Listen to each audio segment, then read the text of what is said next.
दोस्तों, आज मैं आपको समय के उस दौर में ले जाऊंगा जहां कभी भारत के घर घर में टेलीविज़न राज किया करते थे।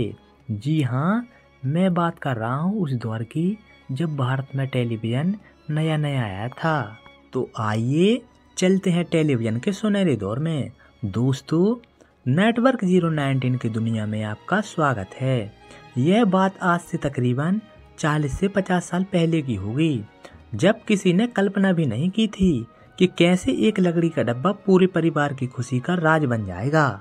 दोस्तों, क्या दौर रहा होगा वो जब एक छोटे से डिब्बे के सामने पूरा परिवार तो क्या पूरा मोहल्ला एक साथ बैठकर टेलीविज़न पर दूरदर्शन को बड़े ध्यान से देखा करते थे।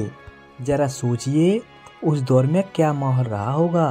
कृपया जिसने उस टेलीविज़न का दौर देखा है तो अपनी उस शानदार अनुभव में कमेंट जरूर करें और हमें शेयर करें, ताकि आपकी सुनहरी यादों के साथ हम भी उस टेलीविज़न के दौर को महसूस कर सकें।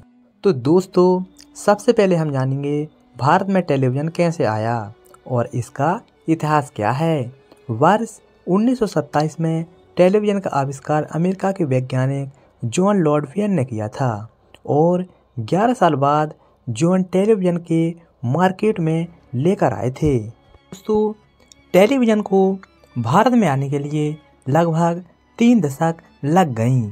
जी हाँ, 15 सितंबर 1959 यह वो तारीख थी जब भारत में टेलीविज़न ने सांस ली थी। दोस्तों, धीरे धीरे टेलीविज़न बहुत प्रसिद्ध होने लगा और वर्ष 1982 में मुंबई जैसे बड़े शहरों में नियमित रूप से टेलीविज़न का प्रसारण होने लगा। अब टेलीविज़न पर जो देश की कला और संस्कृति से जुड़े कार्यक्रम आते थे वह लोगों के दिल जीतने लगे थे। वह दौर ऐसा था जब सब घरों में टेलीविज़न नहीं होते थे, किसी किसी के घर में ही टेलीविज़न होता था और जिसके घर होता था उसकी बात ही अलग थी। उसके घर टेलीविज़न को देखने के लिए दूर दूर से लोग आया करते थे। यह वह दौर था जब सिनेमा के पर्दे पर लोगों को चलते फिरते देखकर लोग हैरान हुआ करते थे। फिर यही जादू टेलीविज़न के रूप में लोगों के घरों तक पहुंच चुका था। दोस्तों, लोग टेलीविज़न के रूप में लोगों के घरों में लगे एंटीना से अंदाज लगा लेते थे कि उसका घर कितना बड़ा है। तो और इस एंटीना को रोज शाम को एक जगह से दूसरी जगह घुमाना और चिल्ला कर बताना कि सिग्नल आया कि नहीं। दोस्तों, यह बात पुरानी है, लेकिन सुकून तो उसी दौर में था। दोस्तों, 80 का दशक आया तब टेलीविज़न ने भारत में एक नई क्रांति ला दी।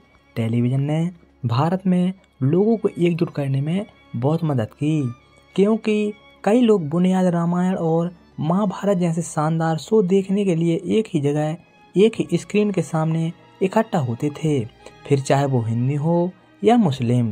दोस्तों, उस दौर में समुदाय, स्वास्थ्य, यातायात, सड़क नियम, नागरिकों के कर्तव्यों और अधिकारों जैसे विषय पर कार्यक्रम दिखाए जाते थे।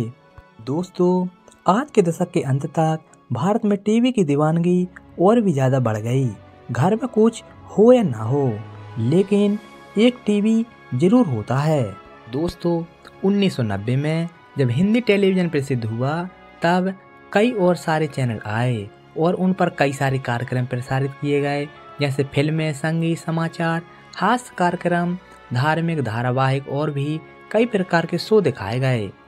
उस वक्त सिनेमा भारत के बड़े शहरों तक ही सीमित था, जबकि टेलीविज़न तो भारत के कोने कोने तक पहुंच चुका था, हर गांव, हर कस्बे तक। लेकिन वक्त ऐसा बदला कि सभी को जोड़ने वाला टेलीविज़न और अकेला हो गया।